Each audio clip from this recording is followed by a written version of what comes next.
नमस्ते। थर्ड आई में आपका स्वागत है। आज एक ऐसे विषय को हम उठा रहे हैं जो थोड़ा सेंसिटिव है, मुश्किल है, लेकिन समझना इसलिए ज़रूरी है कि हमारा चाहे समाज हो, चाहे हमारा पॉलिटिकल चिंतन हो या कोई भी कर रहा है, उसको वो कहीं ना कहीं आज अफेक्ट कर रहा है। राहुल गांधी की कल एक उन्होंने रैली थी, कल कांग्रेस की, राहुल गांधी की क्या, एक कांग्रेस की रैली थी कल जयपुर में। हुआ यह था कि कांग्रेस एक रैली करना चाह रही थी महंगाई हटाओ के नाम से, क्योंकि इस समय जैसे वो गरीबी हटाओ वाला नारा दिया था इंदिरा जी ने 70-71 के इलेक्शन में, उसी तरह से इस बार कांग्रेस ऐसा लगता है कि एक नारे को क्वाइन कर रही है, महंगाई हटाओ। उसको लगता है कि गरीबी हटाओ का एक आम आदमी से उसका जुड़ाव हो गया था, वो तुरंत कनेक्ट हो गई थी। आज भी एक जनरल व्यक्ति आज महंगाई की मार से त्राहि त्राहि कर रहा है, तो शायद उसको मद्देनजर रखते हुए उनको लगता है महंगाई हटाओ। ये इस रैली को होना था दिल्ली में, देश की राजधानी है, लेकिन जैसा आप जानते हैं दिल्ली को कहने को तो चीफ मिनिस्टर केजरीवाल जी हैं, लेकिन चलाता उसको गृह मंत्रालय है। तो अनिल बैजल साहब वहाँ के लेफ्टिनेंट गवर्नर हैं। जैसा कांग्रेस के लोग कहते हैं कि वहाँ पे उन्होंने उसकी परमिशन नहीं दी। अब नेक्स्ट बेस्ट ऑप्शन ये था कि इलेक्शन का ज़माना है, सब लोग यूपी में तो रोज ही सरकारी रैली हो रही है कि बीजेपी की रैली हो रही है, ये पता करना मुश्किल है, क्योंकि कहा तो जाता है कि सरकारी आयोजन है, लेकिन सारी बातें चुनाव की होती हैं। ये रैली हुई कांग्रेस की जयपुर में, और ये सरकारी रैली नहीं थी, शुद्ध पार्टी की रैली थी। और इसमें जो भी कांग्रेस के जितने कर्ता धर्ता लोग हैं, सब लोग इसमें आके बोले, वो चाहे सोनिया गांधी हो, चाहे वो कमलनाथ हो, चाहे वो वहाँ के चीफ मिनिस्टर तो थे ही, और इसमें सब लोगों ने अपनी बात जोरदार ढंग से रखी। लेकिन जो ज़्यादा ज़रूरी बात है, वो ज़रूरी बात है कि राहुल गांधी ने क्या कहा। देश की राजनीति में आज दो शब्दों की टक्कर है। एक शब्द हिंदू, दूसरा शब्द हिंदुत्ववादी। ये एक चीज नहीं है, ये दो अलग शब्द हैं और इनका मतलब बिल्कुल अलग है। मैं हिंदू हूं मगर हिंदुत्ववादी नहीं हूं। महात्मा गांधी हिंदू, गोडसे हिंदुत्ववादी। राहुल, अच्छा, इस रैली में जहां तक मुझे समझ में आता है, सोनिया गांधी भी गई थी, रैली में बैठी थी, लेकिन वो रैली में बोली नहीं। और उसके 2-3 कारण हो सकते हैं, मैंने कुछ लोगों से पूछा भी। उसका एक कारण ये हो सकता है कि शायद सब लोगों की एक पिच थी, महंगाई हटाओ, सरकार कितना केंद्र सरकार कितना खराब काम कर रही है, उसकी अपनी अपनी विफलताओं की बात कर रहे थे। लेकिन जब राहुल गांधी बोलने आए, और नेचुरली उसके बाद ही सोनिया गांधी बोलती, तो उन्होंने महंगाई हटाओ की जगह एक ज़्यादा बड़े विषय को, एक ज़्यादा ऐसे विषय को जो ज़्यादा इम्पोर्टेंट भी है, पे विमर्श शुरू कर दिया और उसका नैरेटिव सेट कर दिया। उन्होंने हिंदू बनाम हिंदुत्व की बात करने लगे। ये एक ऐसी चीज है जो सुबह से शाम तक हमारे आपके अगल बगल हो रही है, लेकिन हिंदू बनाम हिंदुत्व की बात जरूरी है, बुनियादी है, और आज की तारीख में इट इज हैपनिंग, तो उस पर चर्चा होना जरूरी है मेरे हिसाब से। उनका जो राहुल गांधी ने कहा, उन्होंने कहा कि ये देश गांधी का है, जहां पे सत्याग्रह से हमने आज़ादी ली थी, सत्याग्रह से शुरू हुआ आंदोलन आज सत्याग्रह तक पहुंच गया है। उनका सीधे हमला भाजपा के ऊपर था कि गांधी का जो प्रयोग था वो सत्याग्रह का था, गांधी का जो हिंदू था वो सत्याग्रह करता था। लेकिन जो करंट लोग हैं, जो केंद्र में सरकार है, खास करके भाजपा, उन्होंने नाम लेके कहा, वो हिंदुत्व की जो बात करती है, हिंदुत्व में वो सत्याग्रह करती है, सत्ता को कैसे अपनाया जाए ये करती है। इसके बहुत से माने हो सकते हैं। और एक तरह से उन्होंने उस सफर को, जो हम और आप, जय सिया राम जय सीताराम से शुरू होता था सफर किसी का भी, एक एवरेज हिंदू का, लेकिन अब वो आते आते जब हिंदुत्व में कन्वर्ट होता है तो वो हो जाता है जय श्री राम, वो वॉर क्राई हो जाता है। जो एक अभिनंदन का, जो एक आपस में हम और आप मिल रहे थे, तो ऐसा होता था कि उसको आप कई बार नाम ले लीजिए तो आपकी शांति हो जाए, आपके दुख दर्द दूर हो जाए। सीताराम सीताराम लोग कहते थे। मेरे घर में एक चाचा थे, वो कहते थे भाई रात में नींद नहीं आए तो सीताराम सीताराम बोलो, जय जय राम श्री श्री राम बोलो। लेकिन अब वो जय श्री राम जो है वो तो वॉर क्राई हो गया है। तो उस सफर की बात राहुल गांधी ने कल कही। मैं जो अपने मोदी जी जो बलरामपुर की रैली में शनिवार को बोले तो उस पर भी आऊँगा, लेकिन पहले जरा मैं राहुल गांधी की पूरी बात कर लूँ। उनका कहना है कि दो तरह के बातें हो रही हैं देश में। एक जो हिंदू हम और आप जानते हैं, जो उन्होंने वहाँ की भीड़ से कहा, जो आप हैं, जो हिंदू हैं, वो गांधी वाला हिंदू जानते हैं। और एक जो हिंदुत्व है जो उसको प्रैक्टिस कर रहा है बीजेपी, वो गोडसे का हिंदुत्व है। गोडसे के हिंदुत्व में जान ली जाती है, गांधी के हिंदू में जान दी जाती है। ये बेसिक फर्क है। और ये फर्क भी है क्योंकि लोग कुछ भी कह लें, कहीं पे भी कह लें, गांधी का जो हिंदू है वो सृजनकारी है, गोडसे का हिंदू जो है वो विध्वंसकारी है। अच्छा, ये अब डिसाइड भाजपा को करना है, क्योंकि आप गोडसे का मंदिर बना के, गोडसे की पूजा करके, फिर गांधी गांधी, वो कहते हैं, हमारे यहाँ एक कहावत है, राम राम जपना पराया माल अपना। गांधी पराया माल है आपके लिए, गांधी आपका माल नहीं है।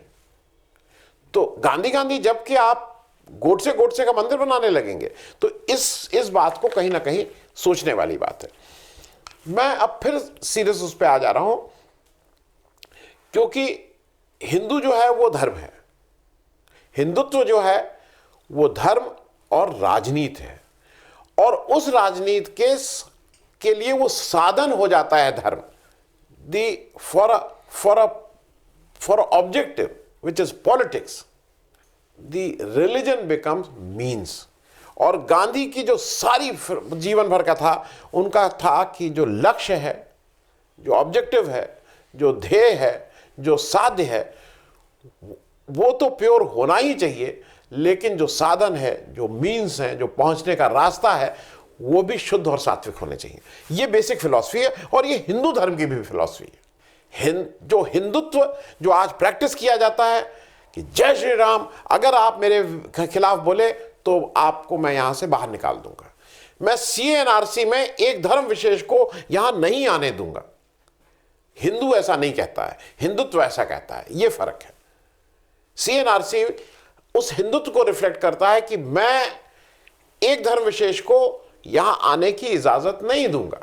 हिंदू में ऐसा नहीं है, हिंदू में ऐसा नहीं है। जो बार बार कहा जाता है, और इसकी एक इंपॉर्टेंट बात यह है, हिंदू धर्म ना कभी 5000 साल पहले खतरे में था, न खतरे में है, और न खतरे में रहेगा। ये जो हिंदुत्व है, जिसमें जान लेने की बात है, जिसमें गोडसे की बात है, जिसमें ये कहा जाता है कि हमने तो आज़ादी बिना किसी सेक्रीफाइस के ले ली थी, ये उस हिंदुत्व के लिए शायद खतरा हो। हिंदू धर्म के लिए कोई खतरा न था, न है, न रहेगा। क्योंकि बेसिक जो हिंदू है, मैं हिंदू धर्म की प्रैक्टिस करता हूँ। मैं कई बार इसको अपने चैनल पे कहा हूँ। मैं रोज पूजा करने वाला हूँ, मैं हाथ में बंधन बांधता हूँ, रक्षा बांधता हूँ, लेकिन ये जानते हुए बांधता हूँ कि इस रक्षा को किसी जुलाहे जो मुसलमान होगा उसने बनाया होगा। मैं उस मूर्ति की पूजा करता हूँ जिसकी संभावना मुझे यह है कि हो सकता है वो किसी मूर्ति शिल्पकार ने बनाई होगी, लेकिन पूजा मैं उतनी शिद्दत से करता हूँ क्योंकि वो मेरा हिंदू धर्म है। मैं जो जैसा था, मैं इसको 2 मिनट एक और चीज पे आपका ध्यान ले लूं। शनिवार को हमारे मोदी जी बलरामपुर में भी आए थे, और ये बातें मैं इसलिए कह रहा हूं कि मोदी जी शनिवार को आए, राहुल गांधी संडे को बोले, और वो कुछ ऐसी उन्होंने बातें कही जो हंसी की बात आपको लगती है। उन्होंने एक बार अच्छा, अब उनका यूपी में आके अब उनका टारगेट केवल अखिलेश यादव हो गए हैं। अखिलेश यादव की उम्र देख लीजिए और प्रधानमंत्री की उम्र देख लीजिए। अखिलेश यादव पूर्व मुख्यमंत्री हैं, वो प्रेजेंट प्रधानमंत्री हैं। एज का फर्क देख लीजिए, लेकिन जो भाषा है उसका तो कोई मुकाबला ही नहीं है। मतलब लाल टोपी, ये टोपी अपने ट्विटर में भी कर रहे हैं। कल भी उन्होंने बताया कि यहाँ पे तो जो मैं आता हूँ उस पर कहा जाता है कि एक लड़के हैं, वो कहते हैं कि ये तो मैंने इसका वो किया था, शिलान्यास किया था या कुछ उद्घाटन किया था। लेकिन ये भूल जाते हैं मोदी जी कि आप भी ये कहते हैं कि 70 साल में कुछ हुआ ही नहीं था, जिन पब्लिक सेक्टर्स को आप बेच रहे हैं, आपके अनुसार वो नेहरू नहीं, किसी ने किया ही नहीं था। वो कहां से आ गए, वो कहीं से उपस्थित हो गए और उसको आप बेच दे रहे हैं। तो ये काम आप भी कर रहे हैं। दूसरा दिल्ली से चला तो सुबह से मैं इंतजार कर रहा था कि कब कोई आएगा, कहेगा कि मोदी जी, इस योजना का फीता तो हमने काटा था, ये योजना तो हमने शुरू की थी।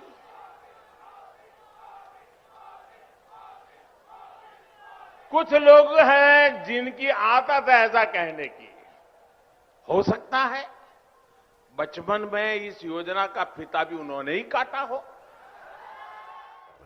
दूसरा काम ज्यादा हंसी वाला है। दूसरी जो उन्होंने बात कही, उन्होंने ये जताया कि उनको कितनी चिंता है कि सरकारी खर्चे पे क्या क्या हो रहा है। मतलब उनको सरकारी खर्चे की बहुत चिंता है कि लोग लुटा रहे हैं सरकारी मद का इस तरह के प्रयोग में। खुद बोल रहे हैं सरकारी खर्चा कह रहे हैं। इस लंबे कालखंड में जो मुझे सबसे अधिक अखरा,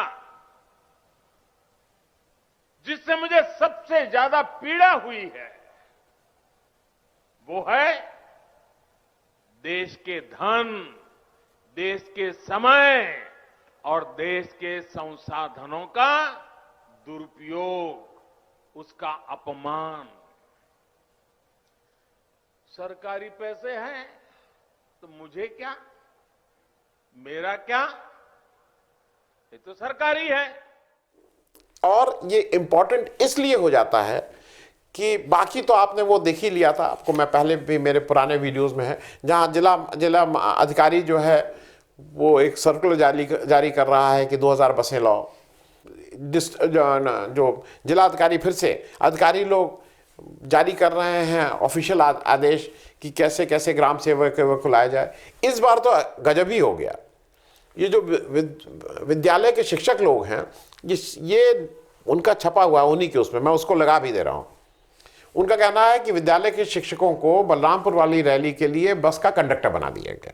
वो डिटेल आप खुद देख लीजिए, कैसे सुबह बच्चे जाएंगे, जिन बच्चों को है उन बच्चों को आएगा, पूरी सब्जी मिलेगी, हर शिक्षक जो है वो उस बस में बैठेगा, उस बस में कैसे लाएगा, इतनी डिटेलिंग है। सुबह 7 बजे बस में बच्चे को बैठ जाना है। बच्चे को सुबह 7 बजे बस में बैठ जाना है और उसको लेके मोदी जी जिंदाबाद जाके वहां करना है। और ये कहा जा रहा है सरकारी रैली है। बिल्कुल ठीक बात है, लेकिन अगर सरकारी रैली है तो आप अखिलेश यादव को क्यों कोस रहे हैं वहां जाके? तो आपको फिर अखिलेश यादव को नहीं कोसना चाहिए ना। तो मोदी जी का ये जो एक स्टाइल है वो एक अजीब सी होती है। और एक चीज और जान लीजिए, क्योंकि ये जो इन्होंने मोदी जी ने एक बात उठाई है कि बड़ा पैसे का दुरुपयोग होता है। मोदी जी, आप ही की कमेटी, आप ही की एक बीजेपी के एमपी हैं जो committee on empowerment of women की अध्यक्ष हैं, जो पार्लियामेंट्री कमेटी होती है, हिना विजय कुमार गावित जी, उसी कमेटी ने अपनी एक अभी रिपोर्ट पार्लियामेंट के पटल पे रखी है। मैं उस रिपोर्ट का सिर्फ छोटा सा पढ़ दे रहा हूं, बाकी आप लोग गूगल करके खुद ढूंढ लीजिएगा, आपको मिल जाएगी। जो ये बेटी बचाओ बेटी पढ़ाओ वाला जो एक आपका कार्यक्रम चल रहा है, उसमें 2016 से 2019 के बीच में जैसी फिगर्स मेरे पास हैं, 446 करोड़ 72 लाख 446.72 करोड़ रुपए रिलीज हुए, जिसमें से 78.91% मीडिया के लिए, मीडिया एडवर्टाइजिंग में खर्च हुए। और आप कह रहे हैं इसका दुरुपयोग होता है। उस कमेटी, जो आपकी एमपी जिसके अध्यक्ष हैं, उस कमेटी ने कहा है इसका मूल रूप से एजुकेशन और हेल्थ पे खर्च होना था। उस कमेटी ने कहा है भैया कुछ तो इस पे भी खर्च करो। केवल मीडिया में, अच्छा ये सारे स्टेट गवर्नमेंट में हुआ है। स्टेट गवर्नमेंट कहाँ है, कैसे है, क्या हो रहा है, ये आप खुद ही देख लीजिए। आज का भी अगर चाहिए तो किसी दिन का पेपर उठा के देख लीजिए। जो मीडिया के ऐड आ रहे हैं उससे किसका दुरुपयोग है, कि सदुपयोग है, ये तो मोदी जी आप ही बेहतर बताएंगे, लेकिन ये हो रहा है। फिर से मैं अपनी वापस उसी बात पे आ जा रहा हूं जो हिंदू और हिंदुत्व की बात थी। ये एक स्वस्थ डिबेट है, बिल्कुल होनी चाहिए, क्योंकि इस देश में गांधी का देश है और गांधी के रास्ते पे चल के ही इस देश ने जो भी हासिल किया है, मुझे लगता है वो वहाँ तक आज इसीलिए पहुँचा है। हमारा लोकतंत्र जो है उसकी मजबूती गांधी की बुनियादी बातों की वजह से है। आज अगर किसान आंदोलन सफल हुआ है तो गांधी के रास्ते पे चला था, इसलिए सफल हुआ है। आज अगर किसान आंदोलन में कहीं वायलेंस हो जाता, कहीं और कुछ हो जाता तो सफल नहीं होता। उन्होंने गांधी के धैर्य, सत्य, अहिंसा की बात कही है, बैठे हैं और मोदी जी को उनके सामने आके किसान कानून वापस लेने पड़े हैं। अशोक भी था ना, अशोका द ग्रेट, सम्राट अशोक, उससे बड़ा तो हिंदुस्तान का शासक नहीं हुआ ना। विवेकानंद, अरे माफ कीजिएगा, विक्रमादित्य को कहा जाता है, विक्रमादित्य को कि उससे बड़े थे, ठीक है, लेकिन अशोका द ग्रेट भी बड़ा था। जब तक तलवार की भाषा करता रहा नहीं माना गया। जिस दिन तलवार छोड़ के बुद्धम शरणम गच्छामि हो गया, सत्य और अहिंसा पे आ गया, उस दिन अशोक अशोक हो गया था। तो ये याद रखना है कि हमारा हिंदुत्व दोनों में फर्क है। हिंदू किसी धर्म की बुराई नहीं करता है, हिंदू में सबके लिए रिस्पेक्ट है। हिंदुत्व में बुराई भी है, गुस्सा भी है, आक्रोश भी है, बदला भी है, ये सारी चीज़ें हिंदुत्व की गेन है। और जिसके सबसे बड़े लीडर गोडसे को ही मानना, जैसा राहुल गांधी कह रहे हैं, वो एक डिबेट अच्छी शुरू की है। कम से कम ये डिबेट देश में होनी चाहिए कि देश को गांधी के रास्ते चलना है कि गोडसे के रास्ते चलना है। चलते चलते एक बार फिर से चैनल को थोड़ा सब्सक्राइब कर दें। आसपास जो आपके दोस्त मित्र हैं उनसे कहिए सब्सक्राइब करें। मेंबरशिप ले लें। मेंबरशिप में हर महीने थोड़ा एक आपका कम हो जाता है कि इतना आप हर महीने हमें कुछ सहयोग करेंगे। और अगर वन टाइम सहयोग करना चाहते हैं तो उसका ऑप्शन भी नीचे दिया हुआ है, वन टाइम सहयोग भी कर सकते हैं। Thank you so much. अगर आपको दी पब्लिक के कार्यक्रम पसंद आते हैं तो इन्हें लाइक करें। अगर आप इस वीडियो को YouTube पर देख रहे हैं तो चैनल को सब्सक्राइब करें। और अगर आप इसे Facebook पर देख रहे हैं तो दी पब्लिक के पेज को लाइक करें। अगर आप चाहते हैं कि हम निष्पक्ष पत्रकारिता को जारी रखते हुए आपसे जुड़े मुद्दों पर सवाल उठाते रहें तो हमें सहयोग करें। आपका छोटा से छोटा सहयोग भी इस मुहिम को जारी रखने में हमें ताकत देगा।